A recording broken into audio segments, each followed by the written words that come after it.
कार्तिक मासरे आदौ खांतु नहीं यही पांचटी जिनिस। कार्तिक मासरे एही जिनिस खाइले माड़ी आसिबो महाविपद। स्वामी और संतानों सह घटिबो सांघातिक घटना। महिला आदौ करंतु नहीं कार्तिक मासरे एही भूल। दर्शक बंधु 12 मास भितरे कार्तिक मास हेउछि पुण्यर मास।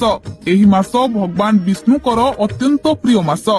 अनेक जन कार्तिक मास को धर्मर मास बोली मध्य कहिथांती। तेणु कार्तिक मासरे जने व्यक्ति आचार विचार सहित भगवान को पूजार्चना कले जन्म जन्मर पाप क्षय हेबा सहित भगवान को आशीर्वाद प्राप्ति होइथाय।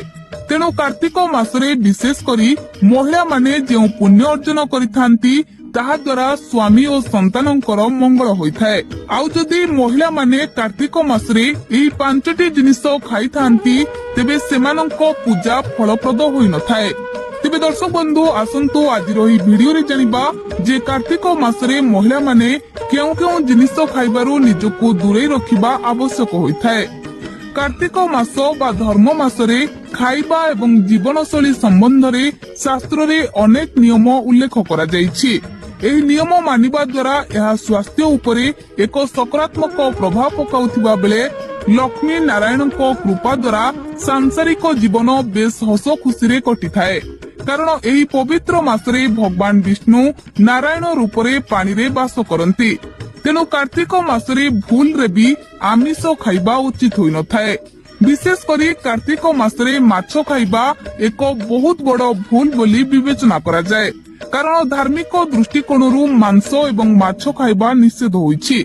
जेहेतु याकू तामसिक खाद्य कहा जाए तेणु माछ किंबा मांस खाइबा द्वारा स्वामी संतानंकर अमंगल होइथाए। तेणु एही मासरे माछ ठारू दूरे रुहंतो। सेहीपरि कार्तिक मासरे बाइगण खाइबा मध्य उचित होई नथाए। पनीपरिबा भितरे राजा कहा जाउथिबा बाइगण को कार्तिक मासरे खाइबा को बारण करा जाइछि।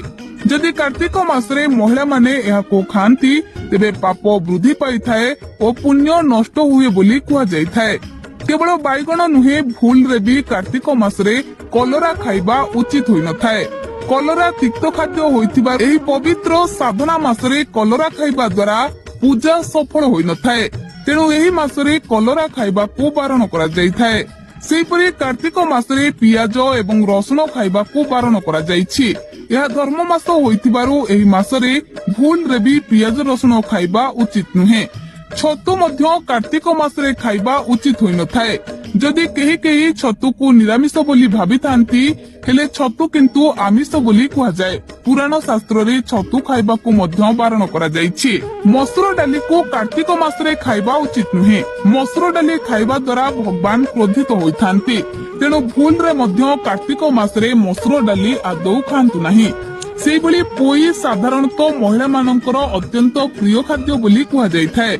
जो महिला माने कार्तिक मास पालन करंती एही मासरे धर्म करंती सेमाने पोई खाइले तांको धर्म नष्ट होई जाए एवं एथि सहित पूजा सफल हुए नहीं और पुण्य मध्य क्षय होई जाए। तेणु एही सब जिनिसरू दूरे रहिले महिला कार्तिक मासरे जो पुण्य अर्जन करिथांती ताहार भागी स्वामी और संतान होइथांती। आउ जदि एहाको महिला मानि नथांती तेबे एहा द्वारा स्वामी और संतानंकर अमंगल होइथाए। तेणु आपण जदि कार्तिक मासरे धर्म करूछंती तेबे एही मासरे एही जिनिस ठारू दूरे रुहंतो। आउ एहा ठारू दूरे रहिबा फलरे आपणको सांसारिक जीवन बेस सुखमय हेबा सहित आपणको संतान मानकर उन्नति हेबो।